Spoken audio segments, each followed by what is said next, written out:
Welcome to another Unwinding with Fiber and Fabric. It's been a few weeks since I uploaded a video. We have moved past the tour de fleece and the summer spinning that I love to do. I am still spinning at the spinning wheel. I have a second bobbin of Leicester long wool on the wheel behind me. The first one is fairly full and it is a relatively fine single. I plan on filling 3 bobbins and plying them to get a 3-ply, and it'll be quite a bit of yardage. It is for the amigurumi that we've been making, the little stuffed animals. And so I'm trying to get a bunch of this nice, natural, undyed Leicester long wool spun up into a 3-ply for this crafting process. So that's been my spinning when I've been at the spinning wheel. I will admit that with the physical therapy that I've been doing, I haven't had as much time to spin. I have been working on trying to finish a couple quilt projects that I started last year. My big snowflake one, I still have the binding left to put on. And when I say big, it's a small quilt, but it was a big project. My English paper piecing snowflake and Christmas or evergreen tree wall hanging that I want to have ready for this winter season. So I finished doing all the quilting on that, but I have put off doing the binding as I have worked to finish a couple other projects that I'm going to share with you today. But I've been doing my physical therapy and it has been wonderful. I highly recommend for any of you that can get physical therapy, or as I know the British call it, physio. If you have the opportunity to do so, if you're suffering from things like fibromyalgia, injuries, aging, if it is something that you can do, I do recommend it. It is taking up a great deal of my time and energy. Let's not forget that. But it's helping. And one of the things is, as I sat down to do this video, I realized that if I look straight at the camera, it's blurry. And I kept thinking, what is going on? And I know I need to get my glasses, my prescription updated. But all of a sudden, I realized that the reason it was blurry is I have those lenses that transition from distance to up close. And I've corrected my head posture. This is how I was always holding my head, looking up close, not just at a distance, but up close. And if I tilt my head up like this, you can see the lights reflecting in it. I can see perfectly clear. But if I tilt my head down here where I'm supposed to have it, my eyes get all blurry. And it's because my prescription is set up for me holding my head like this. And that, as I have discovered over these months now of doing physical therapy, that is not a good place for me to hold my head. It is not a natural place, and it is putting strain not only on my neck, but also my back and my rotator cuff, and all of it's connected. So I've been going to physical therapy, and what started out as just a whole bunch of pain in my rotator cuff and a pulling sensation in my back that's been around now for 10 years. We started to, in essence, unpack multiple issues with my posture, my core strength, how I held my arms. The short explanation is that I have compensated and compensated and compensated to be able to do my crafts, compensated around pain that in many cases were due to injuries or overuse injuries in the past. And I kept compensating, kept holding my head a little differently, kept holding my shoulders a little differently. And I ended up, in short, reducing my mobility and my flexibility. And while I wasn't always in pain, noticeable pain from it, I wasn't having the functional ability that I should. So I have now been doing the physical therapy since, I think I started last at the end of April, maybe early May. And it's been breakthrough after breakthrough. It has not been easy. There have been some huge fibromyalgia flare-ups, but I have persisted, and I am so happy to report to you it is working. I'm having core strength again. My flexibility, my mobility is increasing. I'm not going to say that it necessarily, in my case, has reduced overall pain. I'm sure that it has in a way, but it has definitely increased quality, and it has increased my ability to do things longer than I have, I would have in the past. And we are working through some areas that have been neglected for well over a decade. Life catches up with us when we keep putting off taking care of the maintenance, I guess you would say. But I am just, it doesn't take away the underlying health issues that I have that helped lead to the lack of mobility. What it does do is it makes it so I am feeling better overall. I have less pain from improper posture, from I don't wear out as fast. There it is. I don't wear out as fast. So do I still wear out faster than maybe someone who doesn't have underlying health issues? Probably. But I don't wear out as fast. And we were able to go to a little craft market. It was a outdoor, up and down hills, medieval market themed with some live action role play going on. We were able to go do that, and I was able to spend 4 hours outside. Yes, some of it sitting down and listening to the music, but I was able to spend 4 hours outside in the sun with my husband and my son and some of our friends, and enjoy the day. And yes, I was tired afterwards. And yes, I had a big walking stick that I held onto all the time to prevent falling. But I was able to enjoy the day. And while I did have some stiffness the next day, I didn't have any restriction. I wasn't so exhausted that I couldn't function afterwards.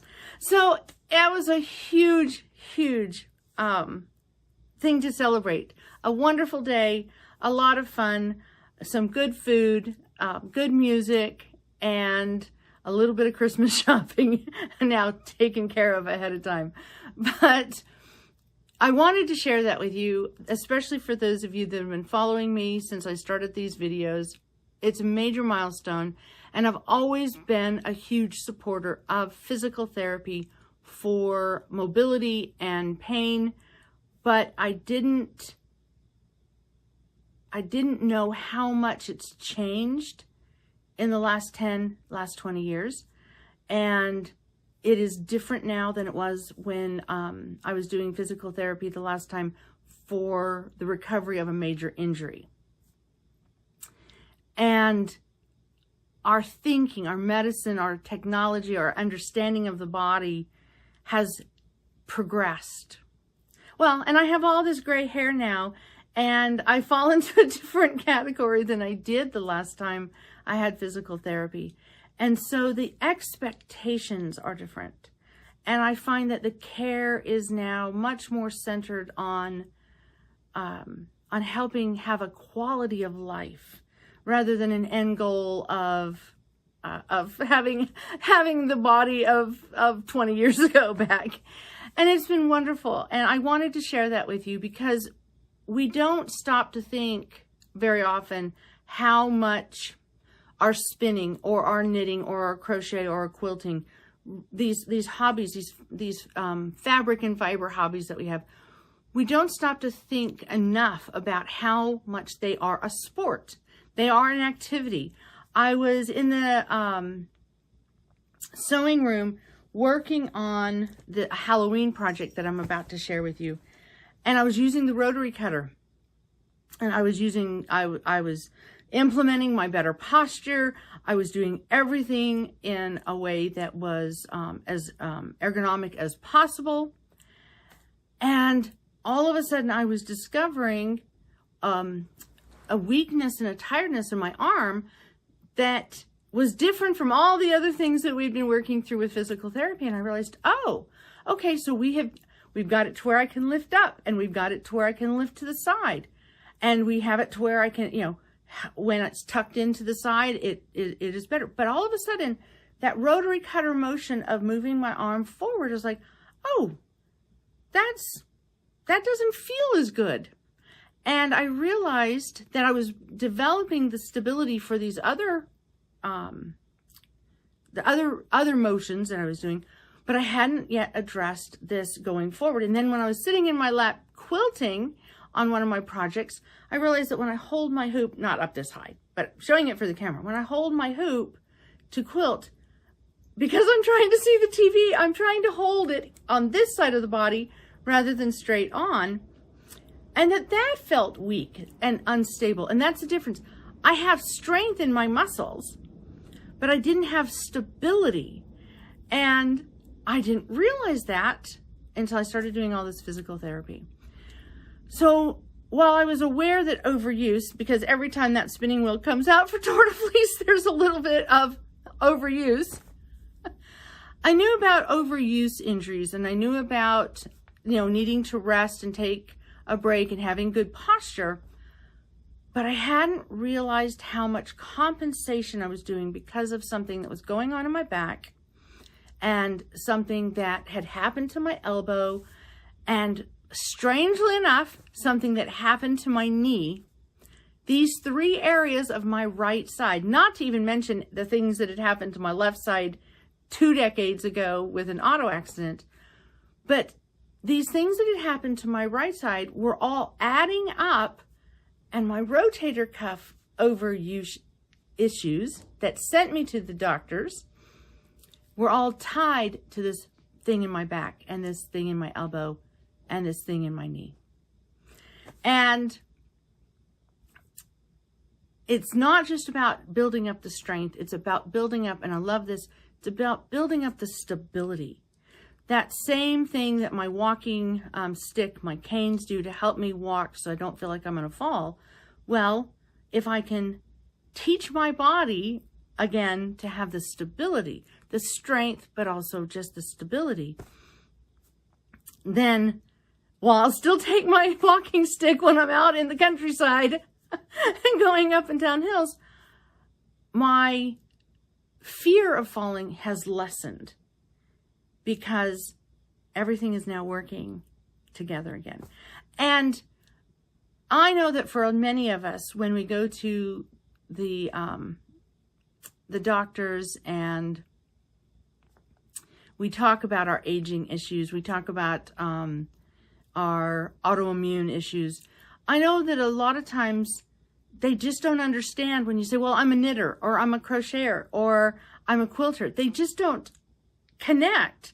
They know if you come in and say, well, I'm playing soccer or football or basketball, or I'm a tennis player.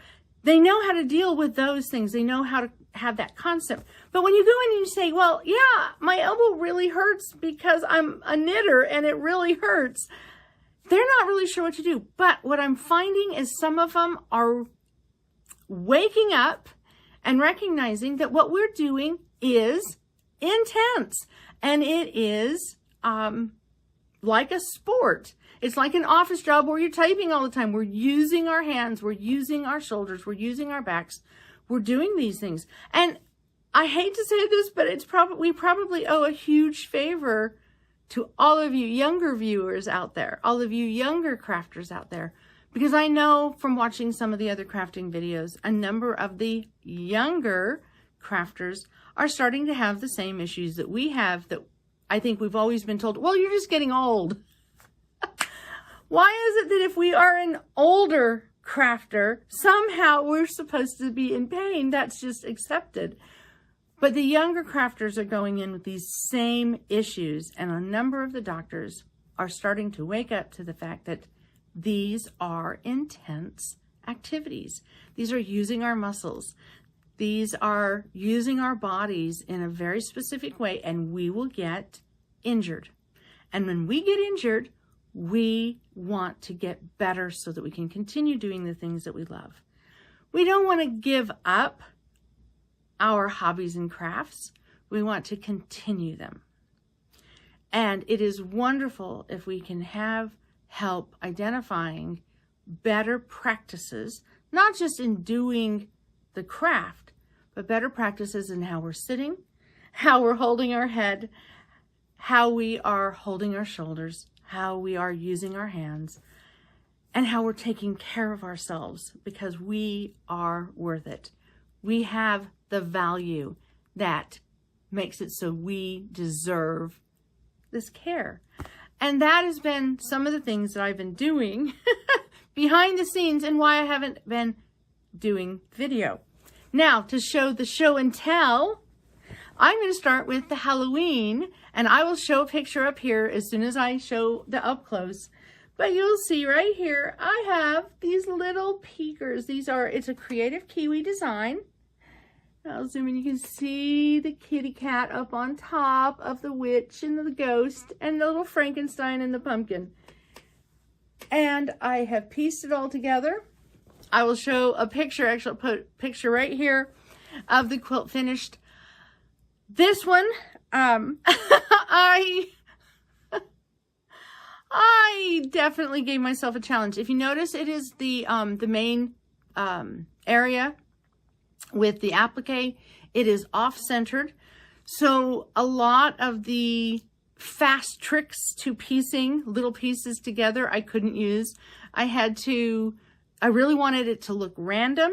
I wanted to include the big white squares to just throw off the just the darkness, because yes, I'm using all Halloween fabrics. Even the background behind the applique, which is ghosts that I wanted to use, it reads medium dark, and I knew I was going to have a very heavy colored quilt. So I threw in the white ones with that little bit of idea to break it up.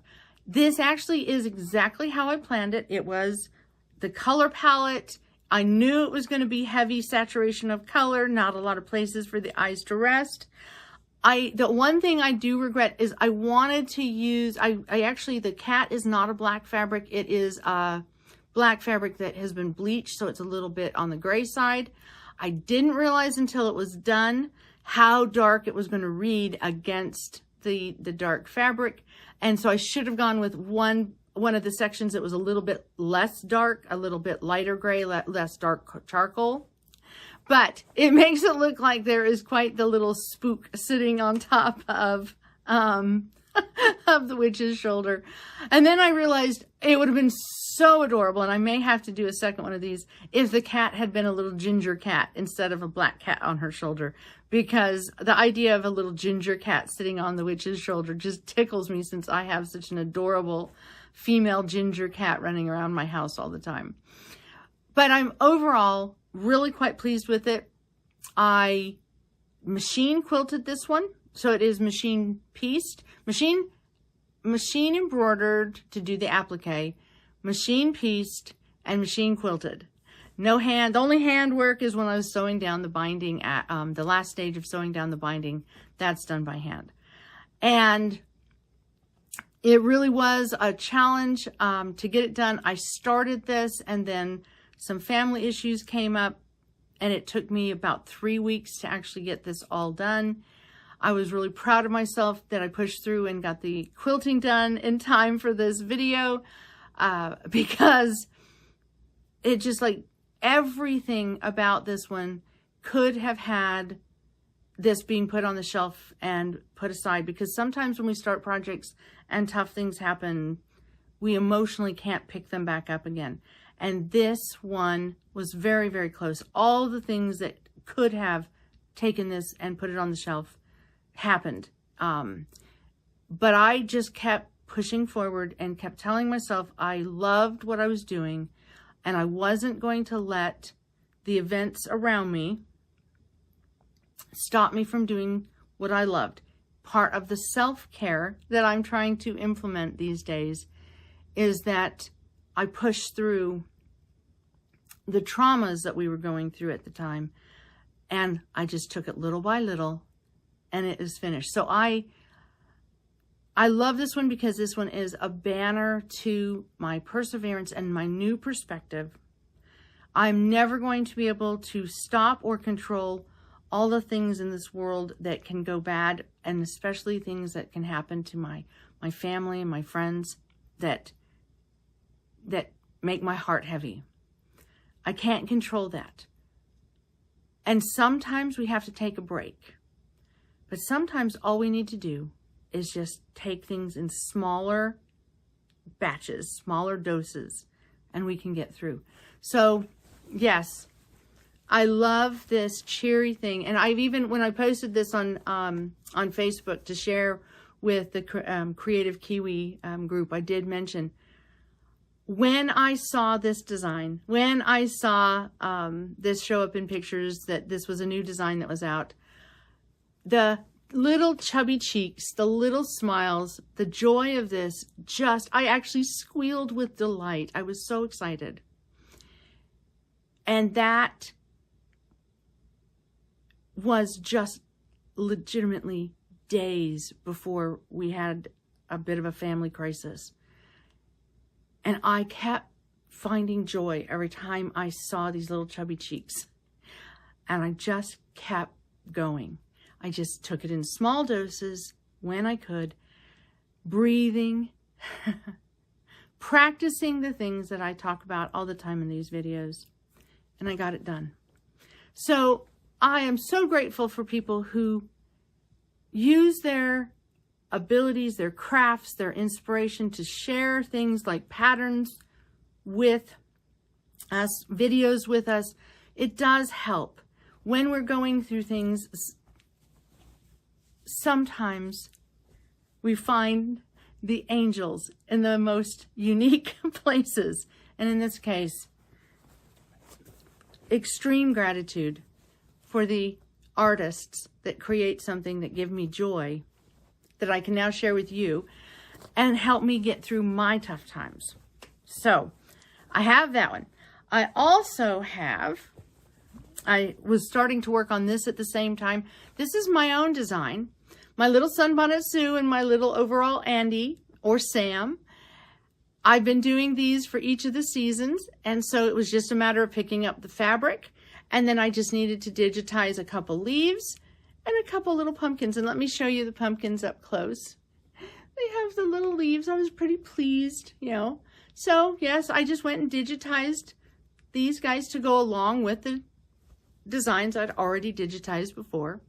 And that's the lovely thing I like about being able to digitize and having taken the time to learn that skill, is I can create something like this, and then I can add pieces to it very easily as I need to. For people who purchase their own designs, if you have an editing software that you can take components and put with another component, it just makes the designing of our craft so much more fun, because we can play around with pieces from one thing and put it with something else. But this one is my own design, and I finally had a way to use this Indian corn fabric that I've had. Both of them are wearing an outfit, you know, with those. And I always love this time of year. My grandfather often grew some of this just for decoration and such. It was something that every once in a while he grew. He was a dairy farmer, and he had a lot of corn he would grow for silage, and he'd occasionally, well, in amongst the corn for silage, he'd grow some sweet corn for us to eat, for my grandma to preserve up and things of that nature. But every few years he would plant some Indian corn, and he'd let it dry. And I actually have some stalks of that from his farm. They're dried, so they're preserved. I keep them nice and contained, and during the autumn season, I'll get them out and put it in a basket as just a memory of the farm that I grew up on.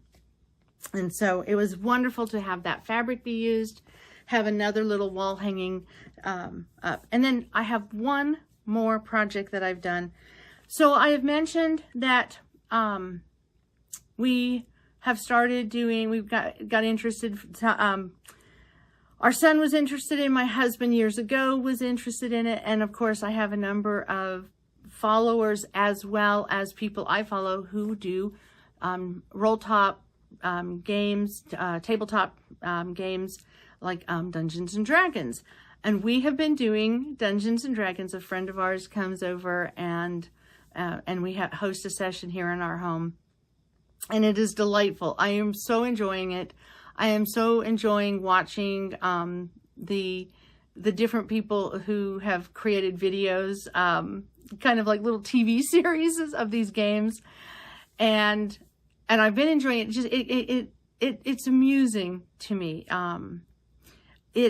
I remember when I was younger and Dungeons and Dragons became really big in the 80s.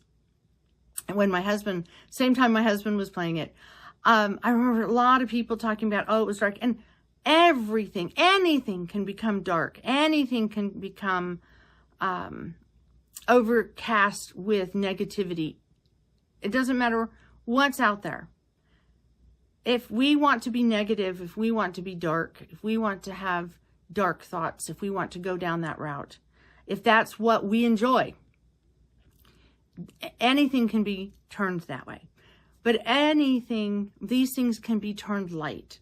And these are games. And these are games of role play and hero and adventure.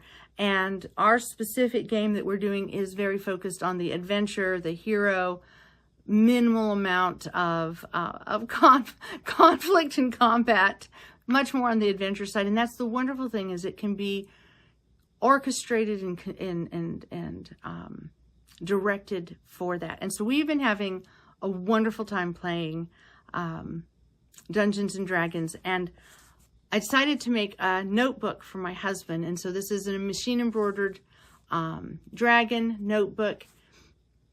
The pattern I got from, I think it is Embroidery Library that I used. The book itself is one that I've made, although there's a number of people a number of designers that sell these type of notebooks. This is one I've created, trying to maximize the size of my hoop. But what I wanted to share, it is that when it came down to it, the notebooks that I could find that would fit in it, they're all in the sizing, and I've been able to source them. They're in the sizing that is a British sizing. And they're so close to the measurements that I have. They're so close, but they were just a little bit bigger. So not to be deterred, I took 2 notebooks that I got and I combined them. I have years ago, because I was homeschooling my kids, I bought a spiral binder machine punch. And so I still have all the supplies from that. So I took these 2 notebooks and I combined them together to make this spiral notebook for my husband. The books were really close to the right size, and you might see here they're a little bit ragged.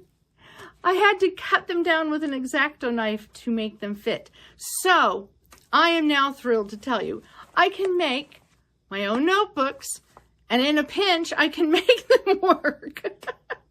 So I've been doing that. My son and I worked on that together. He helped me with the spiral binding, because my hands aren't always the fastest with that. But I made this little book, and I think I'm going to be doing some more of these before Christmas as gifts for different themes, etc. So I guess where I want to go with this is whether, and I do all this in machine, and so because I'm doing machine embroidery, I am limited to the size. But this can be created with a standard sewing machine. And if you're doing a standard sewing machine as opposed to embroidery machine, and you're making a notebook cover, and I have in other videos I've shown this, and you can find videos showing how the machine embroidery does the notebook covers. I suspect there might be patterns out there for just making them yourself without the machine embroidery. if you look for them, and you make these notebook covers, if you're doing it in traditional sewing machine use, you're no longer limited to the size of a hoop. You can make your cover whatever size you want to fit whatever notebooks you have. So this was a lot of fun to do with my son, to construct it together, to cut the notebooks down, to make them fit. The one thing that I did that I found really helpful, that is a tip that may not be out there, the notebook itself has a stiff cover. I trimmed it so that it was rounded edges so it goes into the sleeve a little bit easier. But you may notice it has there's some stiffness to the cover. It's not just the cover of the notebook. I put a thicker piece of cardstock, not your standard. It's a little heavier. It's the cardstock that I use for English paper piecing, so it's a little bit heavier. If you have something like that to put into the cover itself, in addition to the notebook, it gives it a little more body. You could also use template plastic. I know that you can sometimes get inexpensive cutting mats that can go in there. In the United States, in the dollar store, sometimes they have a thin, clear cutting mat that would also work. It's like template plastic. You can also get shelf liners, I've found, that are basically template plastic. So a little bit of stiffener inside. You could also, it'd be probably a little more stiff, but a cereal box cut up. It'd be stiffer than what I'm using, but it would probably work. So stiffening the sleeve itself before putting the notebook in it, I find it makes it a little bit easier to manipulate. Just take the time to fold back, so that that stiffened part is a little bit creased, and then it will be really easy to do. So that is my projects. I didn't know I would have this much video time. I hope my discussion of physical therapy didn't put anyone off, but if you're here, then obviously you either sped fast to the show and tell, or that you stayed around for all that I had to share. I have been doing well. I must say that I have actually been doing very well.